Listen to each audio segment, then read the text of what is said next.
ये युद्ध किस तरह से किए जाते हैं या करवाए जाते हैं, एक छोटा उदाहरण आपको देता हूं। आपको बिल्कुल स्पष्ट समझ में आएगा कि हथियार बेचने के लिए क्या क्या किया जाता है दुनिया में। 1989 में 1979 में अमेरिका का एक अखबार है, उसका नाम है वॉशिंगटन पोस्ट।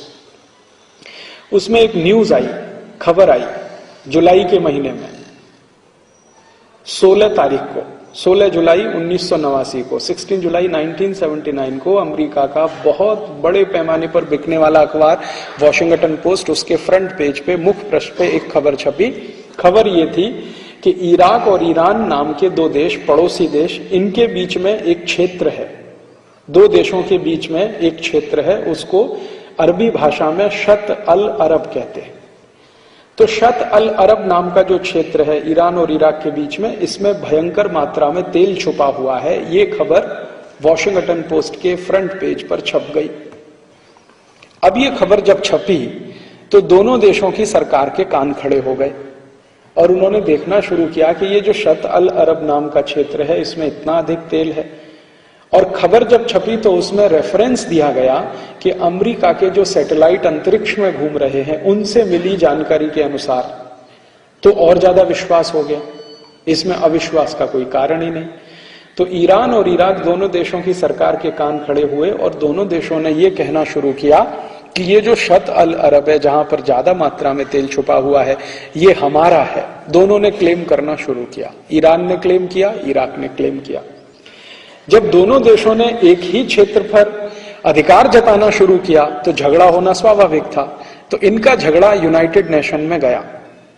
संयुक्त राष्ट्र तो इसीलिए बनाया गया है, दो देशों के आपस के झगड़ों का निपटारा करने के लिए। लेकिन आप जानते हैं संयुक्त राष्ट्र काम करता है अमेरिका के इशारे पर। पूरी तरह से वो अमेरिका का जेब में रहने वाला संगठन हो गया है।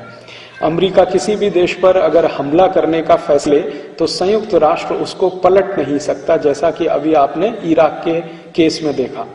इराक के केस में संयुक्त राष्ट्र के द्वारा बनाई गई रिपोर्ट ये कहती है कि इराक के पास कोई न्यूक्लियर वेपन नहीं है।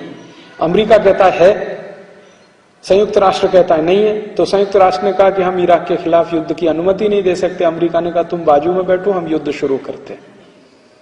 तो संयुक्त राष्ट्र के सारे प्रस्तावों का उल्लंघन करके अमेरिका ने युद्ध शुरू किया और संयुक्त राष्ट्र कुछ नहीं कर पाया, क्योंकि संयुक्त राष्ट्र एक ऐसा शेर है जिसके दांत नहीं है, किसी को काट नहीं सकता है, गुर्रा सकता है बस। और अमेरिका की जेब में रहता है संयुक्त राष्ट्र, क्योंकि अमेरिका के द्वारा दिए गए फंड्स पर संयुक्त राष्ट्र की बहुत सारी व्यवस्थाएं चलती हैं। फंड्स तो दूसरे देश भी देते हैं, लेकिन अमेरिका थोड़ा ज्यादा देता है, इसलिए उसकी बात माननी पड़ती। तो इसी तरह से 1989 में जब यह घटना घटित हुई तो संयुक्त राष्ट्र में मामला गया। संयुक्त राष्ट्र के प्रतिनिधियों ने इसमें कोई फैसला नहीं दिया, लिहाजा दोनों देशों ने एक दूसरे के खिलाफ युद्ध करने का तय कर लिया। जब फैसला नहीं हो पाया झगड़े का तो ईरान और इराक एक दूसरे के खिलाफ लड़ने लगे। वही टाइम में सद्दाम हुसैन इराक का प्रेसिडेंट बना और इसको अमेरिका ने प्रेसिडेंट बनवाया, क्योंकि अमेरिका द्वारा समर्थित एक पार्टी है इराक में, उसका नाम है बाथ पार्टी, जिसका वो लीडर था सद्दाम हुसैन। तो बाथ पार्टी को सत्ता में लाने का काम अमेरिका ने करवा दिया। सद्दाम हुसैन को लीडर बनाने का काम अमेरिका ने करा दिया। जिस समय सद्दाम हुसैन लीडर बना इराक का, उस समय ये पढ़ाई करता था, लॉ का स्टूडेंट था, सेकेंड ईयर में पढ़ता था बगदाद यूनिवर्सिटी में। अमेरिका से इसकी बहुत नजदीकी रही सद्दाम हुसैन की। तो अमेरिका ने पैसा देकर, समाचारों में काफी कुछ उसके बारे में अच्छी बातें लिखकर लीडर बना दिया और सद्दाम हुसैन लीडर होके प्रेसिडेंट हो गया। प्रेसिडेंट होने के बाद उसने अमेरिका के कहने पर ईरान के खिलाफ युद्ध शुरू कर दिया। इधर अमेरिका ने सद्दाम हुसैन को हथियार बेचना शुरू किया, उधर अमेरिका ने ईरान को भी हथियार बेचना शुरू किया। दोनों देशों ने भरपूर हथियार खरीदे और एक दूसरे के खिलाफ इस्तेमाल किए। 10 साल तक यह युद्ध होता रहा ईरान और इराक का। लाखों लोग इसमें मारे गए और हजारों करोड़ डॉलर के हथियार इसमें खर्च हो गए। 10 साल के बाद फिर क्या हुआ, जब अमेरिका की कंपनियों ने भरपूर हथियार बेच लिए और उनके सारे खजाने खाली हो गए, गोडाउन्स खाली हो गए, तब अमेरिका ने दोनों देशों से कहा कि अब शांति वार्ता करो। 10 साल तक युद्ध कराया, फिर कहा अब शांति वार्ता करो। तो तो शांति वार्ता कराने के लिए एक विशेष सत्र बुलाया गया यूनाइटेड नेशन का। उसमें दोनों देशों को साथ बिठाया गया और उनको ये कहा गया कि अगर आपके इस क्षेत्र में तेल है तो तेल की खोज कर लो, मिलेगा तो आधा आधा बांट लो। है ना, कितना सरल है। लेकिन 10 साल के बाद जब युद्ध हो गया, हथियार बिक गए, सब कुछ हो गया, खजाने खाली हो गए, तो दोनों देशों को साथ बिठाकर कहा गया कि भाई तेल है तो खोज लो, मिले तो आधा आधा बांट लो, इसमें परेशानी क्या। अब दोनों ही देशों ने यह कहा कि हम तेल की खोज करें तो हमारे पास उतनी इन्वेस्टमेंट की कैपेसिटी नहीं है, क्योंकि हथियार खरीदने में सारे पैसे खर्च हो गए दोनों देशों के, जितना भी रिजर्व था खजाना पूरा खाली हो गया, पैसा तो सब अमेरिका पहुंच गया।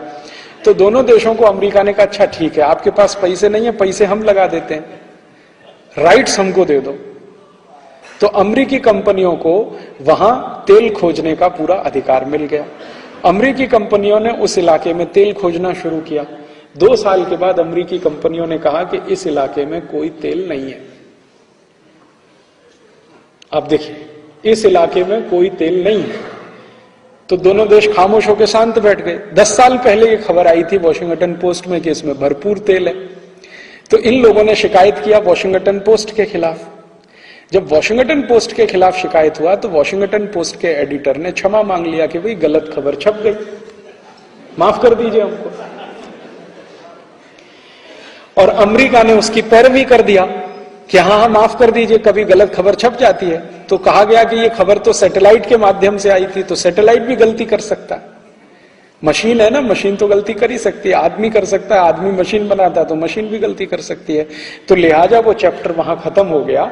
लेकिन खूबसूरती इस पूरी दुर्घटना की ये रही कि दोनों देश एक दूसरे की जान के दुश्मन हो गए। एक ही कौम को मानने वाले, एक ही मजहब को मानने वाले, एक साथ अल्लाह की प्रार्थना करने वाले लोग एक दूसरे की जान के दुश्मन हो गए, और इतने जान के दुश्मन हो गए कि उनके बंटवारे हो गए और झगड़े शुरू हो गए, और आज तक रुके नहीं। तो युद्ध कैसे कराया जाता है उसका मैंने आपको एक मिसाल दिया। इसी तरह से वियतनाम में हुआ था, इसी तरह से कोरिया में हुआ था, इसी तरह से लैटिन अमेरिका के चिली, कोस्टारिका, कोलंबिया जैसे देशों में हुआ था। तो दुनिया के छोटे छोटे ऐसे देशों में जहां पर सरल प्रकृति के लोग रहते हैं, जिनकी प्रकृति बहुत सहज और सरल होने की होती है, उन देशों के नेताओं को बरगलाकर, अधिकारियों को खरीदकर, लोगों का दिमाग बदल के कैसे युद्ध के लिए तैयार किया जाता है, उसके लिए पिछले 50 साल से, 55 साल से, 57 साल से, जब से माने 1945 से बहुत बड़ा प्रयास यूरोप और अमेरिका के द्वारा हो रहा है। और वो प्रयास ये है कि उनको हथियार बेचने हैं, हथियार बेचकर मुनाफा कमाना है, और मुनाफा कमाकर अपने देश को अमीर और अमीर और अमीर बनाते चले जाना है। ये है।